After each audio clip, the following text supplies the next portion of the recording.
Ambulance வந்து அவ்வளோ கூட்டத்துக்கு நடுவில் ஆம்புலன்ஸ் வந்த பிறகு தான் இவ்வளோ பிரச்சனையும் ஆச்சு. இவ்வளோ பெரிய க்ரௌடுக்கு அந்த இடம் வந்து நிச்சயமாக பத்தாது. ஏன் அந்த மாதிரி ஒரு இடத்த தேர்ந்தெடுத்தாங்க என்பதே ஒரு கேள்விக்குறி. இன்னைக்கு பார்த்தீங்கன்னா உங்களுக்கே தெரியுங்க. அது மட்டும் கிடையாதுங்க, அவ்வளோ பெரிய மக்கள் வெள்ளத்தில் போலீஸ் பாதுகாப்பு என்பது மிக மிக குறைவாக இருந்தது. கரூர் ஃபுல்லா கரண்ட் வந்து ஷட் டவுன் பண்ணியிருந்தாங்க. ஆம்புலன்ஸ் வந்து அவ்வளோ கூட்டத்துக்கு நடுவில் ஆம்புலன்ஸ் வந்த பிறகு தான் இவ்வளோ பிரச்சனையும் ஆச்சு. இது எல்லாமே இருக்குங்க. ஆனால் இது வந்து இந்த மரணத்தின் மூலம் நம்ம வந்து அரசியல் பேசுவதை விட உயிரிழந்த அந்த குடும்பங்களுக்கு ஆழ்ந்த இரங்கலை தேமுதிக சார்பாக தெரிவிச்சுக்கிறோம். பட் இது வந்து தவறான ஒரு முன்னுதாரணம். இனிமேல் இது மாதிரி நடக்கக்கூடாதுன்றதை மட்டும் சொல்கிறேன். ஏன்னா நான் கேப்டன் கூடயே இருந்தவ 1990 எங்கள் கல்யாணம் ஆனதுலேருந்து எவ்வளோ பெரிய ஒரு க்ரௌடோடு தான் கேப்டன் கூட நான் போயிருக்கேன் எல்லா இடத்துக்கும். பட் இது வந்து ரொம்ப ரொம்ப எல்லாருக்கும் மனசு கஷ்டமாக இருக்குது.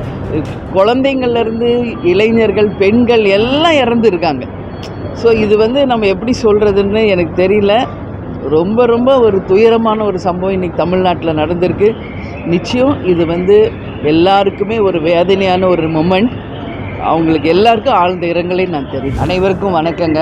கரூருக்கு நான் நேரடியாக சென்று பாதிக்கப்பட்ட அனைவரையும் நேரடியாக சந்திக்க இருக்கிறேன். தமிழக அரசியல் வரலாற்றில் இது மாதிரி ஒரு துயரமான சம்பவம், இவ்வளோ உயிர்கள் பலியான சம்பவம் இதுதான் முதல் முறை. எல்லா உயிரை இழந்திருக்கும் அவங்க குடும்பத்தாருக்கும் ஆழ்ந்த இரங்கலை தெரிவிச்சுக்கிறோம். அட்மிட் ஆகிருக்கிறவங்களையும் நேராக போய் பார்க்குற போகிறோம். குறுகலான பாதையாக தான் தெரியுது. இன்றைக்கி பார்த்தீங்கன்னா உங்களுக்கே தெரியுங்க. அந்த இடம் வந்து அது இவ்வளோ பெரிய க்ரௌடுக்கு அந்த இடம் வந்து நிச்சயமாக பத்தாது. ஏன் அந்த மாதிரி ஒரு இடத்த தேர்ந்தெடுத்தாங்க என்பதே ஒரு கேள்விக்குறி. அது மட்டும் கிடையாதுங்க, அவ்வளோ பெரிய மக்கள் வெள்ளத்தில் போலீஸ் பாதுகாப்பு என்பது மிக மிக குறைவாக இருந்தது. கரூர் ஃபுல்லாக கரண்ட் வந்து ஷட் டவுன் பண்ணியிருந்தாங்க. ஆம்புலன்ஸ் வந்து அவ்வளோ கூட்டத்துக்கு நடுவில் ஆம்புலன்ஸ் வந்த பிறகு தான் இவ்வளோ பிரச்சனையும் ஆச்சு. இது எல்லாமே இருக்குங்க. ஆனால் இது வந்து இந்த மரணத்தின் மூலம் நம்ம வந்து அரசியல் பேசுவதை விட உயிரிழந்த அந்த குடும்பங்களுக்கு ஆழ்ந்த இரங்கலை தேமுதிக சார்பாக தெரிவிச்சுக்கிறோம். பட் இது வந்து தவறான ஒரு முன்னுதாரணம். இனிமேல் இது மாதிரி நடக்கக்கூடாதுன்றதை மட்டும் சொல்கிறேன்.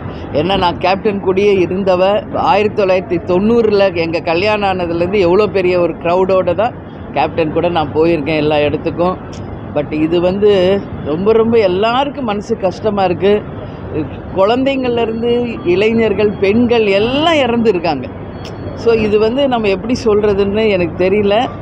ரொம்ப ரொம்ப ஒரு துயரமான ஒரு சம்பவம் இன்றைக்கி தமிழ்நாட்டில் நடந்திருக்கு. நிச்சயம் இது வந்து எல்லாருக்குமே ஒரு வேதனையான ஒரு மொமெண்ட்.